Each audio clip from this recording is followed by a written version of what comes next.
All right, hey everybody, hey traders, how we doing? Happy Monday. It was a pretty happy, steady Monday until the last 20 minutes. I'm joined by special guest today, Tom Busby.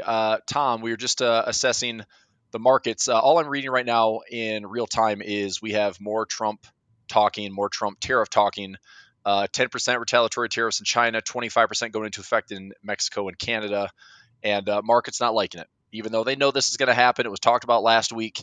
What's your take on today's kind of price action? Even February for the most part. Like, where do you kind of see things going here the next 30 to 60 days?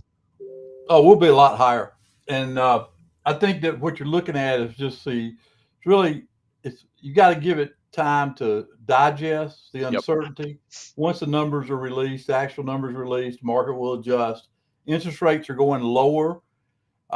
If you look at interest rates right now, last 4 weeks they've been falling, Yep. and I think you're going to see some real positive outcomes with a readjustment probably in the global picture, because I think that with what's happening right now, you're just getting some reaction, and a lot of people, like this morning, the market rallied huge, from Friday to this morning.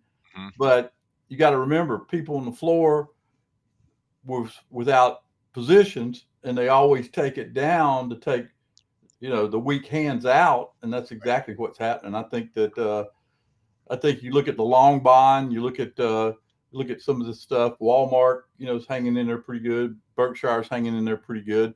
Yep. Nvidia, I'm a little bearish on Nvidia down to 108. Yeah. Uh, I didn't like the way it was looking. Meta's held up pretty good, but it's giving up a little bit right now. But everything gives up a little bit when they start selling. Sure. And I followed the S&P, and as long as the S&P it's at 5860 right now, and we're coming down to some pretty key numbers here. I think that you got to sit there and say, okay, will it go down to 5809? That was the low of the year back in January.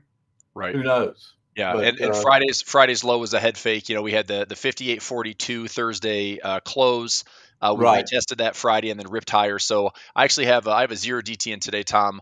As long as SPX stays above 58.45, I'm in the clear for a little bull put spread on the day. I probably should have managed that trade into that 1 to 2 p.m. close. I just had other stuff going on. So now we're kind of getting close where, about 10 to 15 points off that level.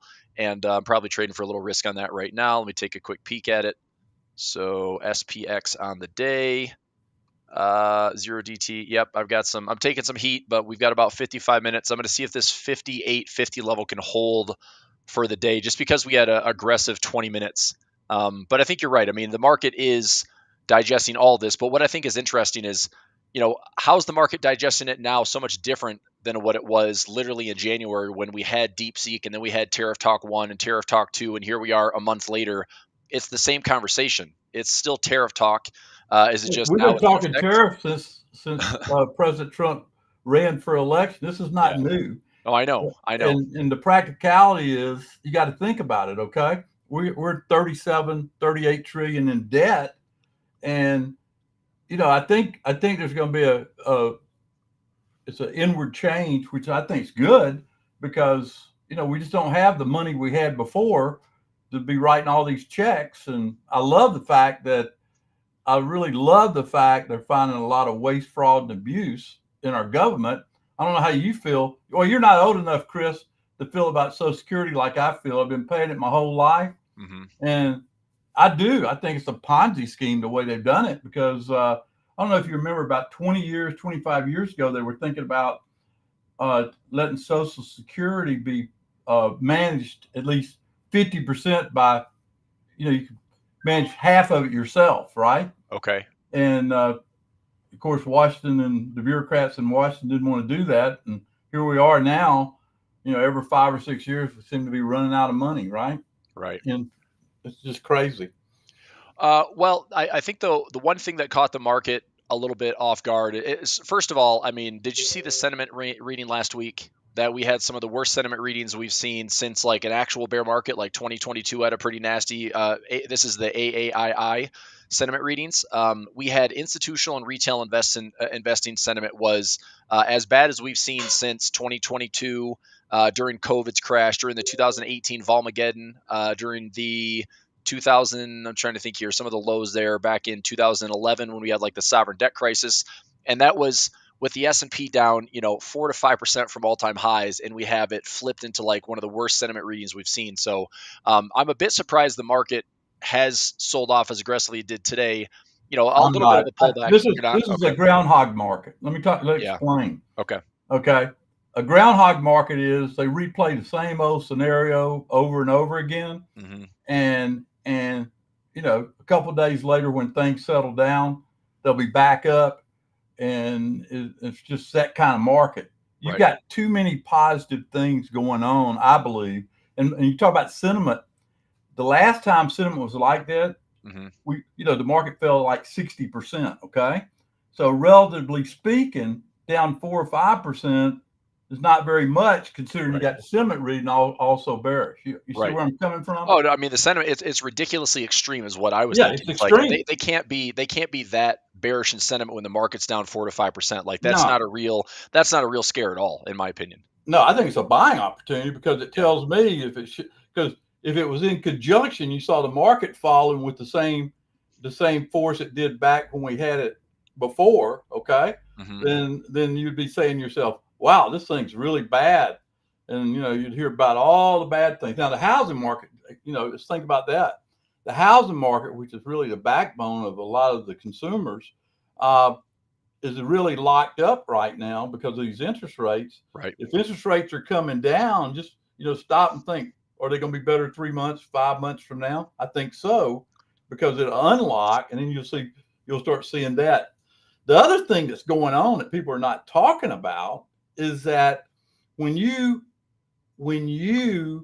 uh, really rebalance the supply demand situation, Mm-hmm. inflation is going to come down. Okay. Yep. And I know it doesn't show up in eggs and that other kind of stuff like that, but you got a special thing there with the bird flu going out. So no, I'm pretty positive. In fact, but I'm not so positive I won't take a short here or there. Okay. Right. The point is the numbers have got to, I can think one thing, but this is one thing I've learned. I always trade what I see. Right. Okay. Yep. And if I'm day trading right today, I've got, in fact, I'm short NVIDIA, I'm long puts on the QQQ, but if I'm day trading or doing something short term, but if I'm long term thinking, I'm looking at stocks like Walmart, I'm looking at Berkshire Hathaway, TLT, which might be the best trade of the year if I'm right on interest rates. Okay. Right. Yep. So, I can, I gotta keep it in their silos because you can get caught up in this. Now, oil prices, I told people they're going to 60, and I've been trading oil for 40 years. I don't think I'm going to be wrong on this. If Mm-hmm. I'm right on oil going to 60, then you got another impetus that's going to hit probably May, June time frame, and of course, there's a big factor out there. Are we going to have legislation that reduces taxes? Takes taxes from the government and puts it into private hands. I'm all for that. For example, this is something that was shocking to me. 75% of all the job growth of the last 4 years, Government. Now, hey, let's think about this. There's only so much money out there, right? Mm-hmm. And if we needed to pay people that work for the government, what is the private? It's killing the private industry. And so I think when more of it shifts back privately, that'll be a boom. But again, we will let the numbers speak for themselves. But I'm not too shocked at these kind of days. I love them because I'm a trader, and hey, it's blowing south today. Let's make money while it's going down. And, Yep. then just be flexible. That's the key. To Yep. be flexible and reading. It's going to put money in your the customer's pocket. Yep. No, I agree. I'm actually considering. So I've got a 0DT running that there's not much I can do on it outside of looking at a potential roll. I mean, this current price, we're right back down to the lows from here. I'll pop a little screen up here so everyone can see. You and I will be on the side of this for the stream. So you and I are at the bottom of the screen. Here's my 0DT. So this is just trading this morning. Looking at the low from Friday, the bounce, and then that rip to the upside. We're right back to this after some tariff afternoon headlines. What I'm going to look at doing here is I do like this area. I mean, I'm positioning a lot of my trades for a bounce right around. This may not be enough time to say like that's my bottom, but if I go out far enough and catch I've got a lot of hedges on here, Tom, going down to the 200-day moving average on Right. SPX and QQQ and Dow and everything. So those are my hedge plays for right now. I think if I went out let me see if I can go out like 45 to 60 days without taking too much heat on this thing. So I'm going to take this. This is a bull put spread for 10 wide. I'm going to roll this thing.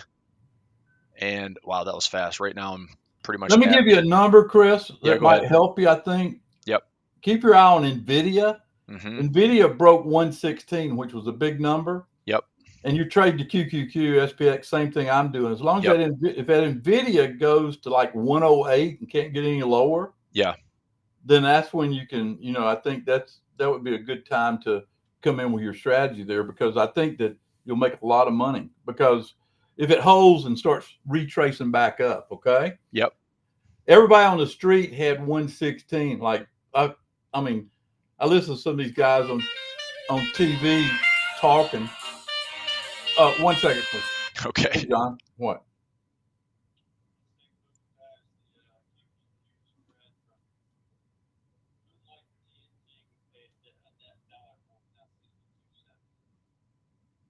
Okay. We got short NVIDIA, right?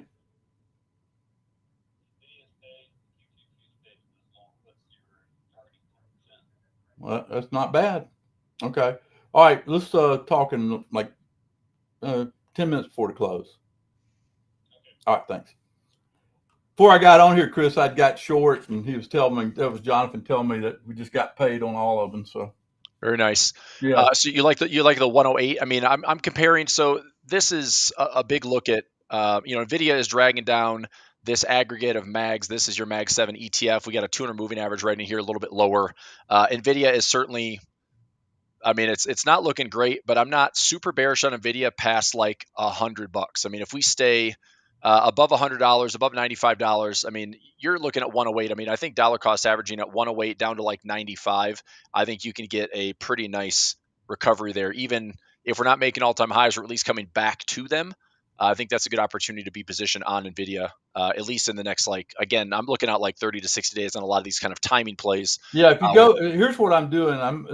And I typically don't do this, but if I do a long, like on a Walmart or on a Berkshire, I'm going out at least 60 days. Yep.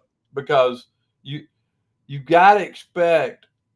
I think you got to expect rallies followed by sell-offs, by rallies, and you got to have those. If you're buying stock, it's a different story. But if you're buying options, they can eat you alive with option premium. If it goes against you, Yep. That's a downside of options, which I love, right? Yeah, it's good and bad. I mean, I'm curious. I mean, just the next 45 minutes. I mean, does today just look like a little head fake down to the same lows? I mean, that's a big swing from a 2+% move up on Friday to a, taking it all back today. I mean, that bottom Friday with that little fake out was up by the end of the day, 2.5%, 2.54%. And then today we're talking about a flush down 2.56%. I guess today I'm just going to look to see if we're greater than 58.43 or 58.45, I'm good. I need a little bit of love towards the final 45 minutes here. But most of what I'm doing here 45 is a big number. Has been hedging. If it holds at 45, I think that it'll retrace a little bit and then probably test the low tonight in the night market, Asia or Europe or whatever. But sure. But the low today, if it holds, then you got your low for the week, Yeah, that's what I was thinking too. If we do hold, I mean, this is an aggressive retest of where I thought, okay, similar, honestly, just the way I thought this week would kind of play out this way. Getting up here to the Friday push, holding in between here, and just looking to see if we, don't really make a nasty move back down. But right now, greater than 58.45 is okay. We'll hang in there for the next 45 minutes. I like a couple things. I've been hedging the whole year pretty much, and a lot of it is futures hedging. So I have ES to the downside, just a bear put spread. I basically did a buy put at the top this high in February or late Yep. January and February, and then I put my sell put at the 200 moving average. And so I have, it cost me about a $500 debit to make like 3 grand. And that's typically what I'm looking at for a lot of my hedges is I take like a 1/4 to 0.5% risk and try to do like a 3 to 4 times that for profit. And it's in a position now where it looks pretty good to be looking to protect some trades and some profits. But I hedged on ES and MES, which are both going pretty well from these all-time highs. And I also have a hedge in the Qs. And I'm trading like very cautiously as far as I was expecting this move to the downside. I'm sure you were as well. And I think that I talked about this a lot in the last couple of weeks, and I was curious on your thoughts on this. This April low that we saw in 2024, the August low we saw in 2024, as well as I extend those out, this would be like kind of my worst case scenario for 2025 right now, which would be if we're going to bounce somewhere, we're either bouncing off of Friday's lows or we have a little bit more pain to the 200 moving average. And somewhere this would be like the kind of the overshot, like capitulation move before the market can really catch a bottom. Does that make sense? Yep. Makes a lot Yeah. of sense.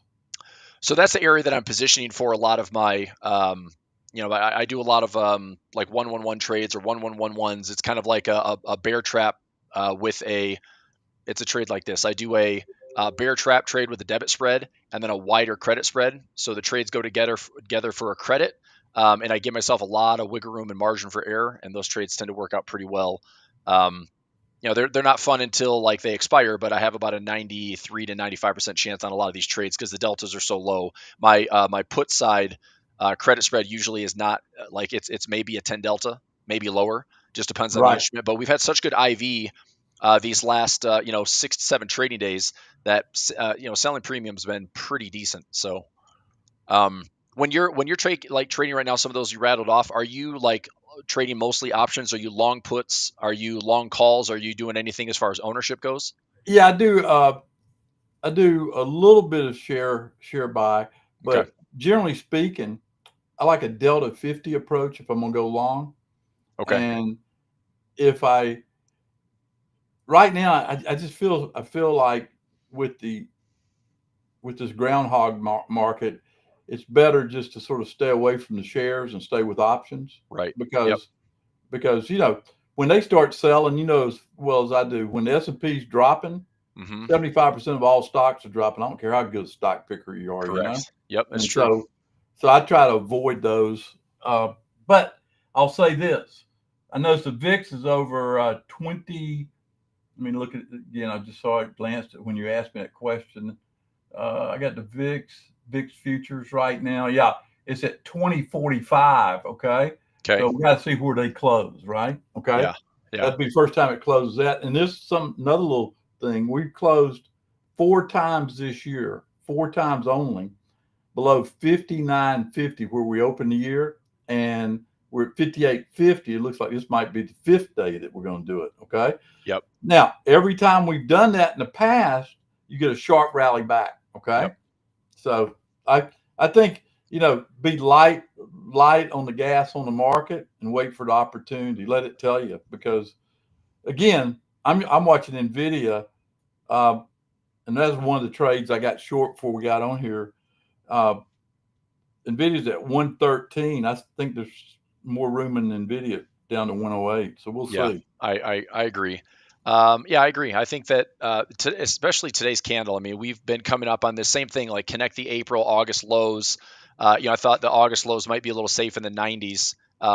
This could be like that little bear trap poke. A little flush down into the low 100s, like you said. I really like that like 190 zone if you're being patient. I do have some ratio spreads on. I sold a bunch of when we first came down to that big deep seek reaction, and we were down at the 115. I sold a 75 and 70 put. So I mean, I've just got some cash secured puts on here as well. I'll just let those come towards expiration. But I'm not really getting long NVIDIA until we're probably settling into the low 100s. That's Put the way I'm at. TLT up there if you will. TLT. Yep. This is for people who don't have a futures account. I'm using the futures bonds, but TLT Okay. also have some positions there. Yep. Are you long ZB? What's your bonds play? Yeah, I'm long ZB. I have a Okay. strategy on ZB where I roll it they have expirations Monday, Wednesday, and Friday. Yep. And my strategy is I get in there and buy a low delta option and Okay. double and hit, in this kind of market in that 5 day or 10 days I have it, I hit my double. Like today I had like 5 of those suckers on, and I think 3 of them hit already. Okay. Nice. So it was a good day, in the bond market. But I think if somebody's out there and they're trying to figure out a good trade to have, Mm-hmm. I'd go out to January of 26 on TLT, and I would do a spread, maybe a $110 spread out to January of 2026. I think that's going to be a moneymaker all year long. Yeah. Okay. I had that similar idea early this year. I actually went out to January 2027. I just thought, look, I'm gonna give myself this big window to be right with the bond Yeah. market. But what's funny is You got to myself. do that with the bond market, guys, Yeah. because bond market, it moves real fast, and then just like watching paint dry. Okay. Correct. Yep. So you got to give yourself enough time out there in the future. Yep. So I already have this position. Actually, might end up getting called away. If I mean, I can roll it. It just depends on if I'm only 50 cents in the money right now. Let me see if I can roll it, want to roll it. But it's a good position. It's going to be like a 1% move for the entire portfolio, which is not awful. But rather than going out 2 years to wait for that, I'm getting 1% within about 30 to 45 days. Yeah. So that's not awful. But No, I think I and it's like. consistent too. Yeah, it is. I mean, it's something I could probably, if I take the profit here, I can basically recalibrate it the same way and look for a similar timeline, like another year and a half out. And I do like to just sell against it, so it's kind of just a longer dated diagonal spread. But I do No, like I that got it. strategy. Yeah. Yeah. But if, if we're both right on the interest rates, Hmm. which we seem to agree on, we're talking about, um, something that can really put some money in people's pocket Right. without having to trade it so much, and Yep. and sort of a Cadillac type trade, the way I call it. Momentum. I'm trying to think. There's got to be just some basic momentum, but I mean, mags is probably the easiest way to dissect like what exactly is happening with the current market. Last week, and a lot of this is Nvidia's leading the way, Amazon's down, Meta's pulling back. Apple hasn't really made any fresh highs. Google is down, Microsoft is down. Like this is a big rotation out of the high concentration of Mag 7, which is basically been this hallmark of all people's portfolio for like a decade. But this is it's just too high valuation. They're no longer, they're just considered like momentum and growth. And I think right now people are leading the exit out of there. Momentum stocks and leverage ETFs probably got the most attention from me as far as scaring me out of some of the big tech names this year. If I go to just sector performance, I mean, what do you make of this, Tom? When you've got sectors year to date that are not in your tech, they're not in your consumer discretionary, it's not your Mag 7 led sectors, because the weighting of these it's so skewed towards Mag 7. But when you've got healthcare leading the way as like the best asset, you got financials doing pretty well this year. Um, does this give you any red flags as far as like where we're at rotation wise, or is this just a necessary thing to rotate out of a Mag 7 into other sectors? Well, first of all, I think you got, at some point, as fast as they went up and as much as they went up, at some point they're going to hit a low point. I don't know Yep. where that is. Nobody Yep. does. But once they hit a low point, this other stuff that's moving, right, is going to continue moving, because, like you said, it was a Mag 7 led rally. And then if you did, if you looked at the QQQ equal weighted, it was dragging ass the whole Right. time, right? Right. Yep. And now, if you compare that to, that is starting to make relative movement. So my strategy would be find some other horse to ride. Okay. Mm-hmm. And that's what I did. I mean, me talking about Walmart and talking Yep. about Gilead and talking about Berkshire, they're really not my general cup of tea, what I like to trade. But I mean, to the long side, I'm talking, right? Yep. Yep. Okay. So I've got like Meta, I think it's relatively speaking, is held up better than the other ones. And it's Apple went up to 250 and died, and it's been dying ever since. It's at 237. Right. And American Express is a stock, a financial stock. It's, still holding in pretty decently, but it's still down, Yeah, surprisingly, and Amex is down, underperforming. I mean, Mastercard just poked a fresh high today and then faded. Visa fresh high again today and faded. Amex, which I'm sure. I mean, I know this came across our Slack channel last week, but we saw the big release that 10% of the U.S. earners, top 10% of households at 250K or greater are doing about half the spending. If you Right. expand that to 20% of the top 20% of earners, now it's 60% of spending. So I think this is interesting how it works. It kind of works both ways. Right now, it's like the inflation story and the layoff story. That's not really going to be who stops spending. I mean, if the stock market's going to take a big hit, that's when your higher earners are going to start paying attention and starting to reduce spending, in my opinion. If you've got, the market's down 10, 15, 20%, that's going to start taking away the top 1%, the top 10%. They're going to start cutting back on spending a little bit, or looking to see where their assets are performing, outside of just the markets. But it's so, obviously so much money in the hands of so few, that even with job cuts or the federal government going on, I don't know, let's say in the next 2 years we have, 500,000 to 1 million layoffs in the federal government, or it starts to get into, non-farm starts to look really crappy, which we have a non-farm this Friday, which would be interesting to see how that prints. But I just wonder, how much longer the consumer can still survive. But credit cards actually do okay even when the consumer's struggling, because they're going to finance things at 23% interest rates. So Yeah. I just think this is all really interesting to me how Or this the plays ones out. that are not delinquent, right? You know how that Exactly. goes. Yep. Exactly. But no, I think that here's what I think. I think you've got to be very careful if you're not a trader. Mm-hmm. If you are a trader, then you got to be short term in nature, because it's it's really hard when you think about things. Okay, I Mm-hmm. just that bond trade I tell you I've been doing. I Yeah. just did ZB. another double on it. That's a hell of a strategy, man. I'm telling you. Nice. That's something I pulled out of the books from a long time ago, Chris. I used to do this a long time, but with the 3 expirations you get a week, Okay. it gives you a lot.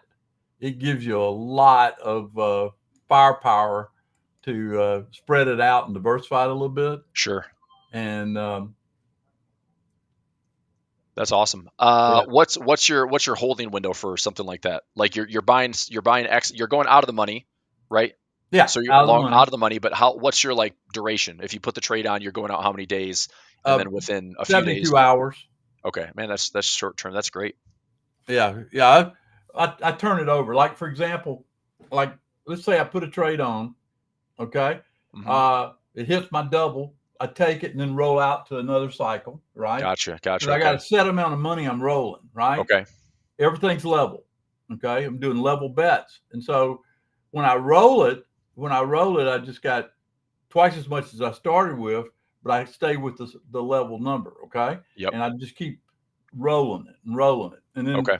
if it's not working, after about 3 days, I just get out of that one and go find me another expiration, because you're dealing with options, right? Gotcha. Okay. Yeah. Yeah. And so the beautiful thing about it is you can just sit there and it's like a churn, you churn it out.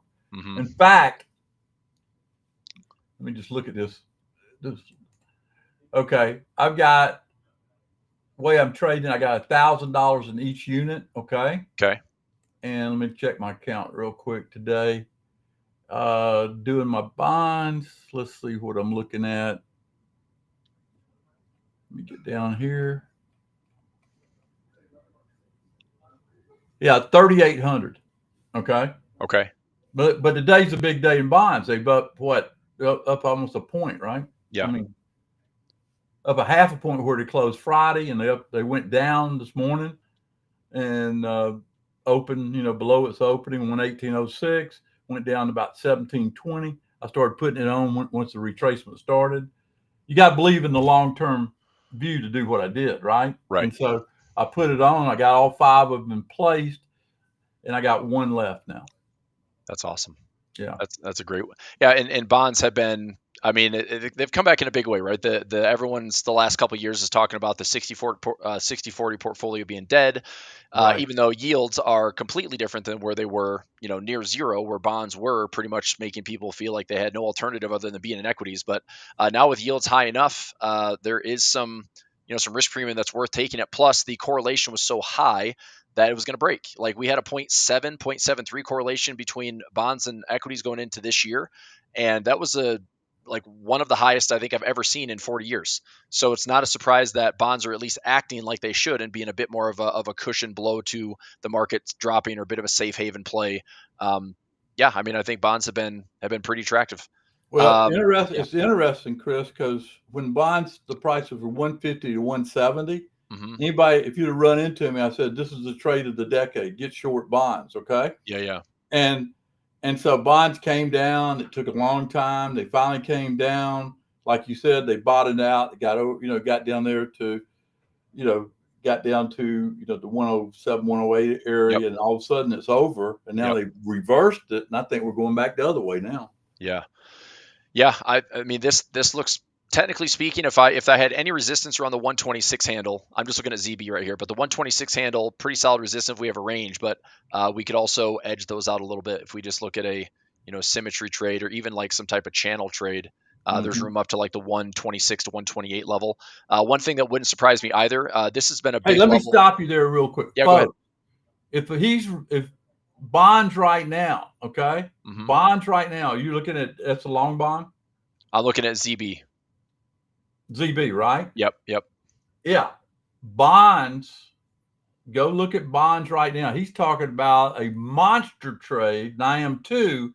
If it makes it up to 126, Yep. you're talking about 60, 80, 100 and something percent return on playing options on bonds. Yep. This is not, that's futures he's talking about. That's what we're talking about. Yeah, Okay. correct. The only thing I don't love with futures and ZB right now is I can only go out to August. I want to go out further. Yeah.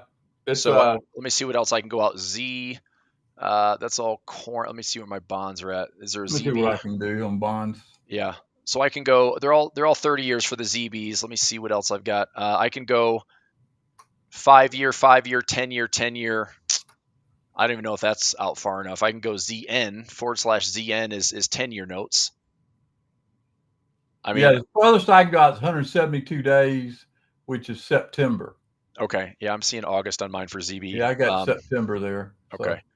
But I mean, I can, like I'm doing on TLT. I mean, that to me is a yeah, you can go out on pretty good trade. TLT. Yeah. So let's talk percentages. If we get to, even if we get to this high, that's a 7% rip in ZB. So that'd be comparable to a TLT. What's another 7% of current price? 7% puts us up around, right around 100. I think that's a good round number to get to on TLT if we get back there. So if you're looking to stay long bonds in the next, 6 to 12 months, I think 100 is a nice price target.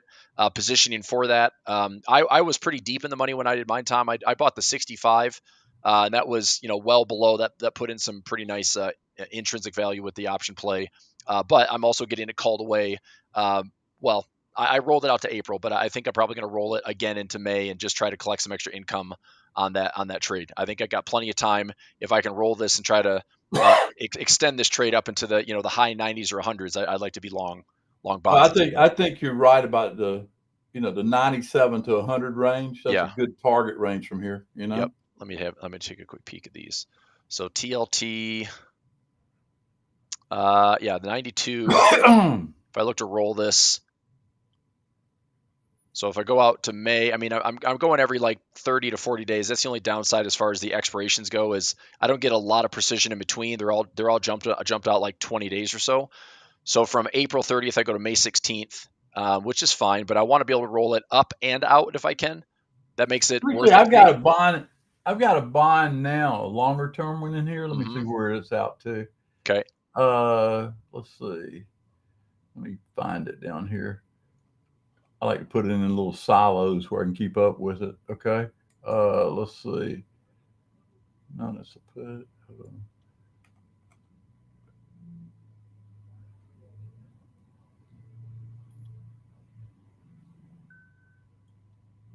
Okay.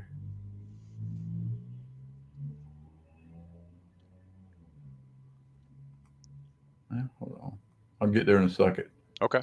I got so many that said like BBs. Okay. Right. Okay. All right. Yeah, I got 53 days. I got a 119, 129 call spread. Okay. Okay.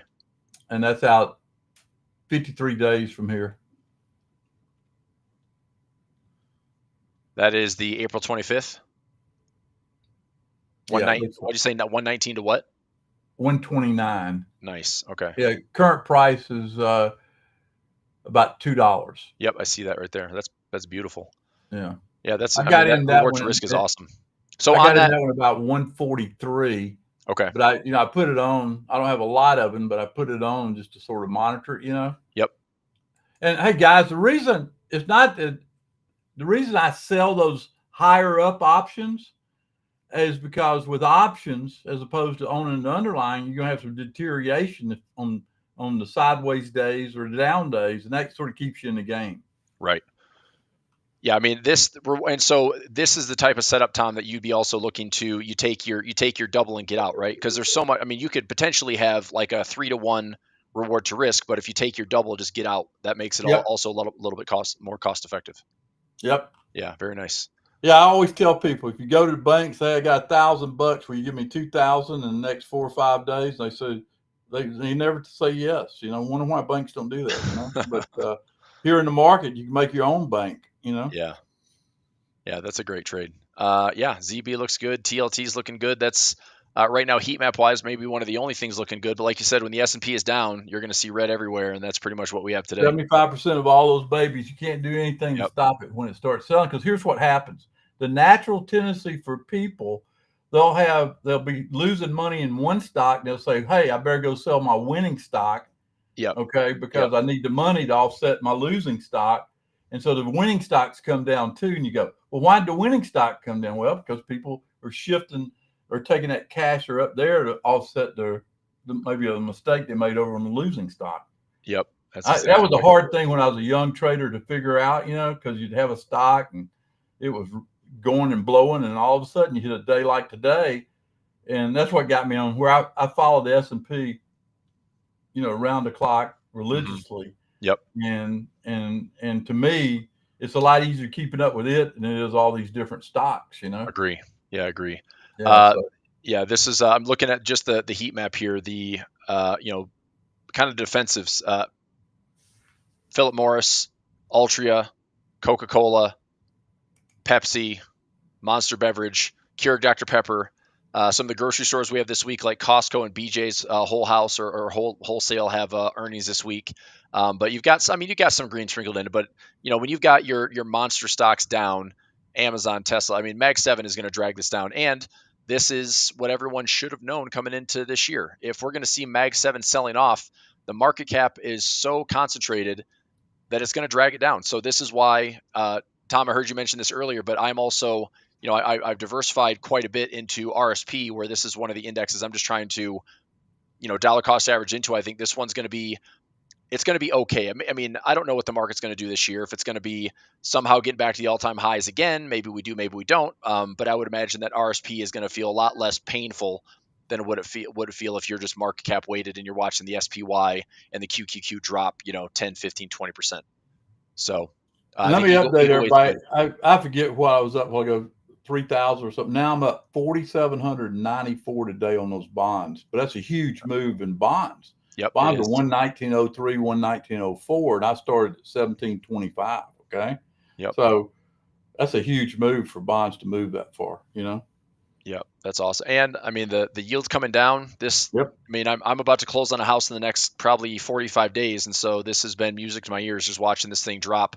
I don't know what the reality is going to be. When we were down here, the average mortgage was around 6.5% or 6.05%. When we were up here with the exact opposite of what the Fed did, this was a 6.05 30-year mortgage. This is around a 7.05 30-year mortgage. Here we are about 70 basis points off those highs. And I doubt. I'd like to say I'd be optimistic, but I doubt we're going to see an exact 70 bips move where now all of a sudden your 30 year is going to be sitting around 6.3. Well, here's what could happen. Think about this. You got what I would call not a good Fed chairman. Okay, he's been behind the 8 ball his whole time. Okay. But all of a sudden, he's going to look at some numbers where the GDP went from positive to negative. He's going to look at all this stuff. Yep. And, Trump's been trying to beat him about the head and shoulders. You need lower interest rates. Okay. Yep. It wouldn't surprise me for a surprise, what I would call a surprise rate cut. Okay. Because they'll be sitting there thinking we don't want to be like we were when inflation was transitory, Right. and so that could come in early, so we'll Yeah, see. that's a good point. Yeah, I mean this is change. I had a screenshot of this earlier. We had 0 to 1 expected, 1 to 2, then back to 0.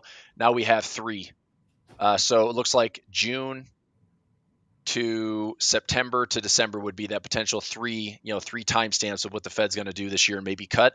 That's Yeah. if transparency and accuracy is there. Which, I mean March 19th.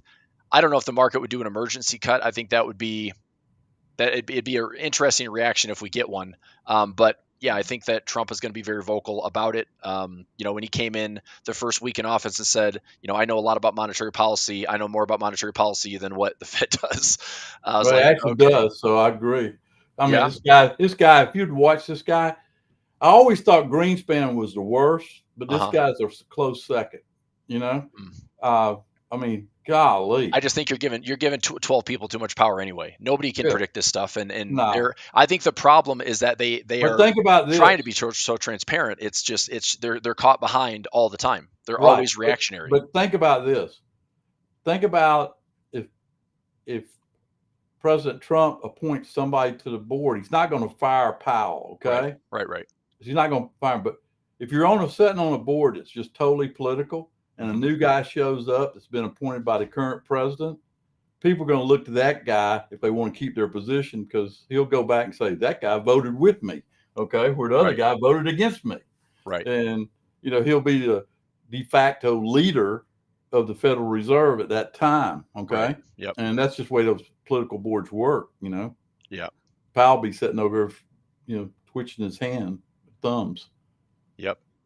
All right, Tom. We've got a nice little flush, almost 3% down in the day.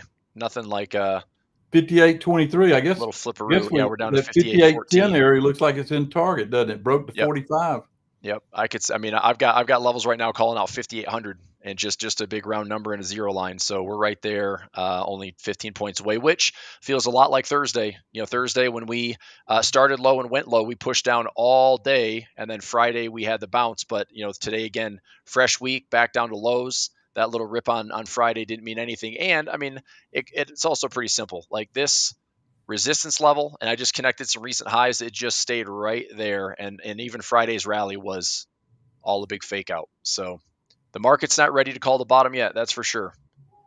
No, and again, I think I would hold if I was out there listening, to you, Chris, or listening to me. If I was somebody out there listening, I would do very short term oriented trades right here because the wind's blowing different, For sure. and you got to just be safe during this kind of period. Hey, I just hit another one of my doubles here on my bonds. Very nice. Yeah, golly, that's 2 during this period. That's good. We maybe keep talking. I'd do some more. There you go. No, but great. I guess we. How long are we supposed to talk and do this? As much as you want. I've got another session at 4 p.m. So we're good for the next 5, 10, 15 minutes if you want to stay on here and just shoot the breeze. What do you think, guys? Gold? We've been talking. Are y'all getting anything out of this? Yeah, I'm getting stuff out of it. Yeah, we got a lot of requests. I mean, I've got some currency stuff going on. Do you ever buy the next day call after a big down day like today? No. No, I think that's, you're essentially bottom picking there, which doesn't really bode well. So I think that this market, when it's ready, you'll see pretty obviously when the bottom is going to be more apparent. I mean, like I said, I'm just taking a 15-minute time frame, zooming out.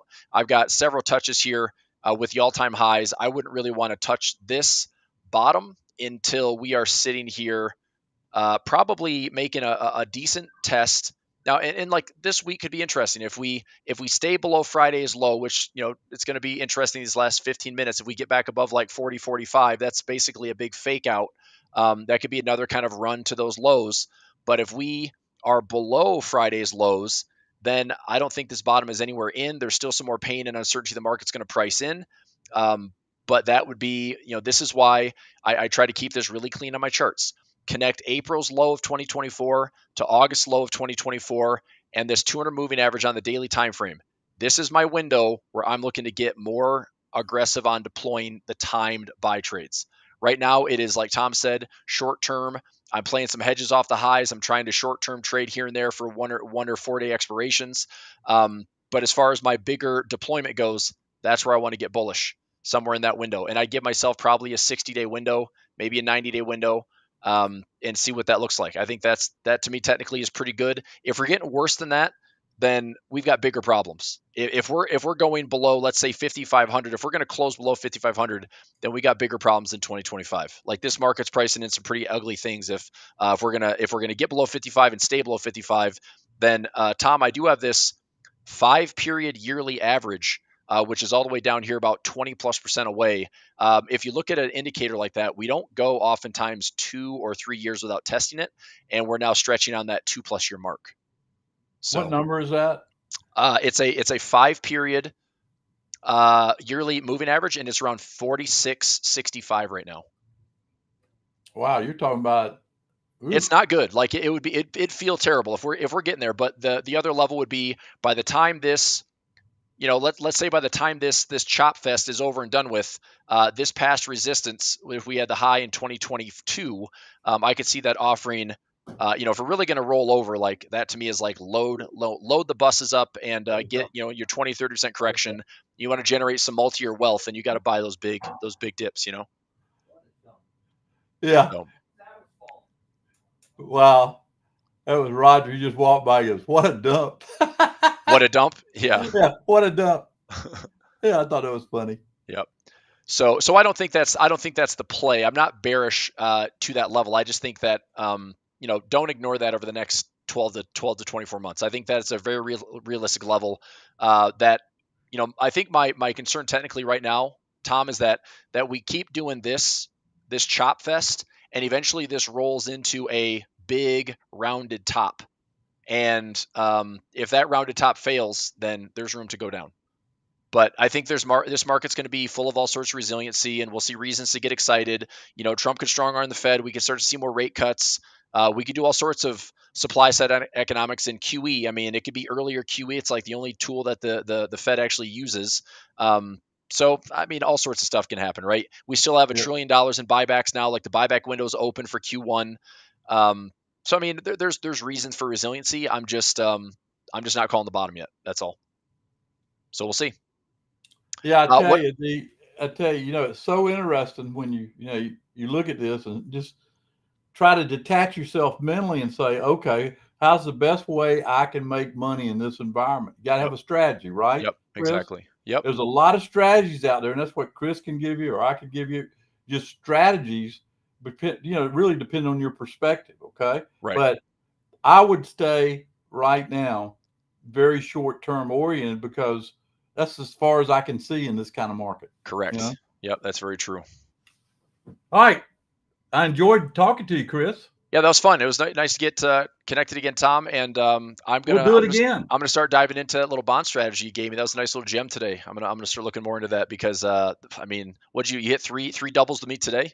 Yeah, 3 doubles during the time, and I thought now I gotta go build me some inventory. Yeah, right. Yeah, I'm out of inventory.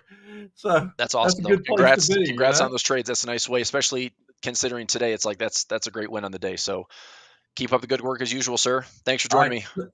See you on the flip. Bye. All right, thanks, Tom.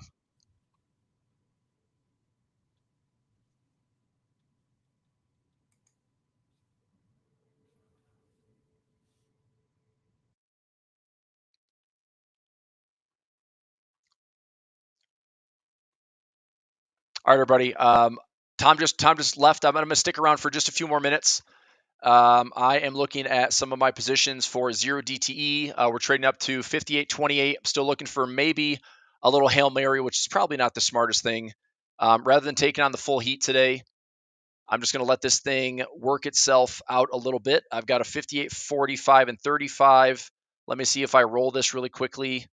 That's going to be a debit for the day. Maybe we get a Hail Mary attempt to reduce this a little bit. It's probably wise if I just take a small loss on this. I'm down, max risk would be about 1,900. I'm down 1,200 right now. Just an intraday trade. So I've still got some good hedges going. That was one thing I've talked about the last couple of weeks is hanging on to some of those hedges. So my, ES hedges up $3,000, 1,300, 10 grand on MES hedges. That is helping to offset a little bit of this nonsense to the downside. So I might actually look to take some of those off. But as we get into the final bits and pieces here, the last 9 minutes of trading, let me see if I can just get out of this thing for a 1, 2, 3, 4. And I hate to close this, but I'm probably going to. Closing down at 14. See if I get out of 14. Mid is 1465. See if I go 1450. All right.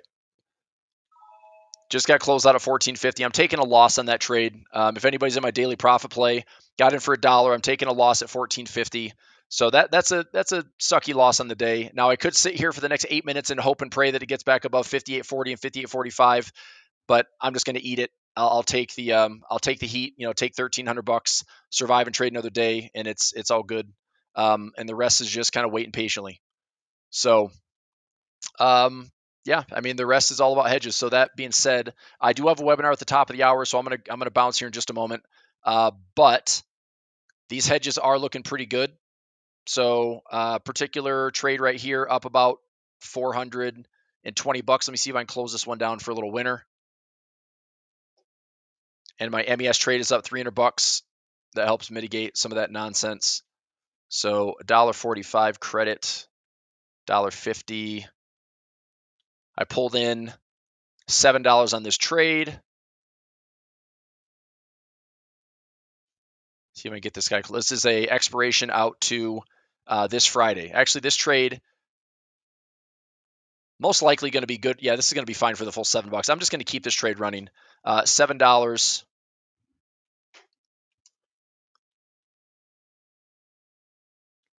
I've got a good profit chunk here because my debit spread is actually in profit. This is an out of money debit spread, and this is showing some profit on the net position here. So let's see. I've got the 42. Let me see if I can just close this guy down. So 5 right now. Close it at 7.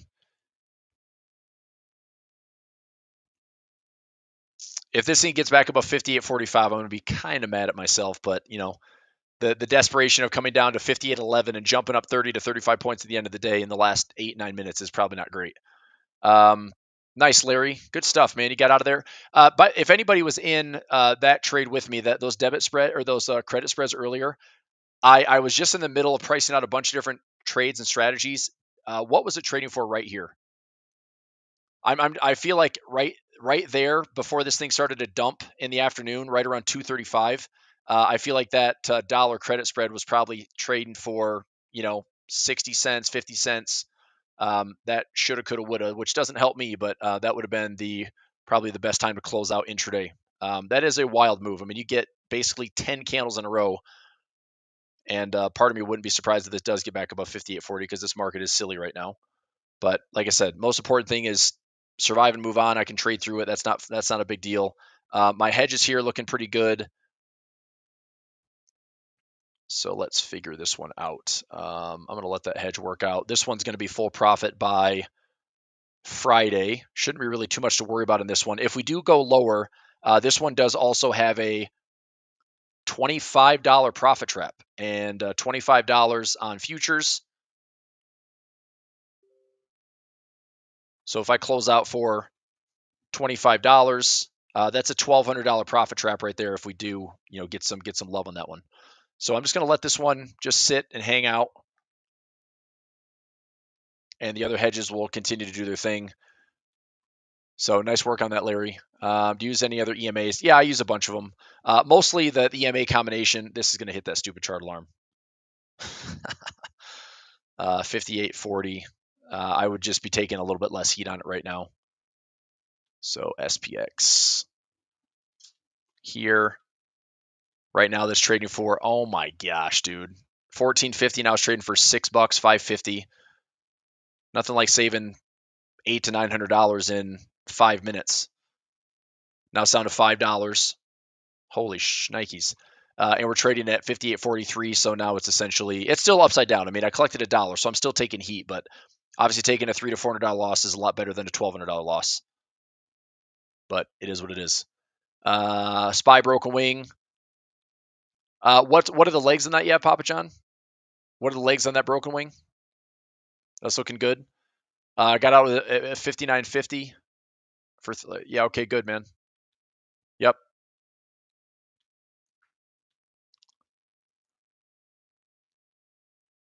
Yep. We're gonna see. I mean, technically, I'll keep this really simple, and I got to go here in just a minute. But basically, I would not be unless we're down to my daily 200 moving average or lower. When this thing really kind of capitulates and gets that flush out. I don't think we're really in the clear until we break this trend line. I don't think we're in the clear until we break that trend line. So that being said, I mean, right now, and daily profit play members will come in tomorrow to play with this. If this market is going to rip, like hard to get back above these levels, we put in a low for the week. Okay, fine. But I'm curious on the, if this is still resistance and this is still resistance, and even a move up here can still get faded. So it's just an interesting spot where, to the downside, this is what hedges are for. To the upside, I suppose we can look at an intermediate bottom. Here we are at 58.45. Okay, so that $1 is now trading for 370. Wow, it's $1,000 swing in 6 minutes. I'd still be, I mean, realistically, I'd still be taking the loss. Otherwise, you're hanging in there for like 2 more minutes, and you're going to be, upside down slightly, but it can cash settle. I'd be down about 60 to 70 cents cash settled right now. And if it somehow sneaks above 58.45, then it's actually a win-win on that credit spread towards the closing bell. Oh man, what a crazy day. What a crazy day. So here we are, high to low, 2.91% from the high to low today. Yowza. All right. I do like the trades we put on for the longer durations. I do like the trades I put on for waterfall today. I added in some trades to newsbreakers. I need to add those in. I think I added 3 new trades this week. So I've got some services that are looking out a couple of weeks. Newsbreakers, Double Up has some trades. Daily Profit Play will continue to grind down. Waterfall has 2 new trades today. And here we are at 58.46, 47. Right now that's trading for $1.30. Just like that, trading for $2. So, taking a $100 loss versus a $1,300 loss, all in the difference of 8 minutes. Welcome to Zero DT, everybody. Yeah, Larry, we can talk about that more tomorrow. I got a webinar here in 1 minute, but I do want to. I'll talk about that more tomorrow. It's basically doing a shorter term version of what I do with TLT. So right here, it's just going long. You're going long. You're basically doing an out of the money bull call spread, and you're taking advantage of this ripping direction because option prices are really aggressive, and you can get those deltas to grow. And so if you're hitting this within, let's say you go out 50 to 60 days, but you're hitting the number within, let's say 10, 20 days, and here we are at the close down to 30 cents. Look at that crap.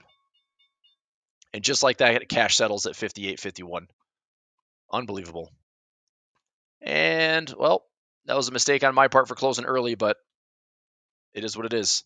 It would now be a cash settled full win on the day. Crazy stuff. All right. That's nuts. We'll come back and do it tomorrow. I got to bounce. I got another webinar. Have a great rest of the day. I'll see you tomorrow. Thanks. Bye.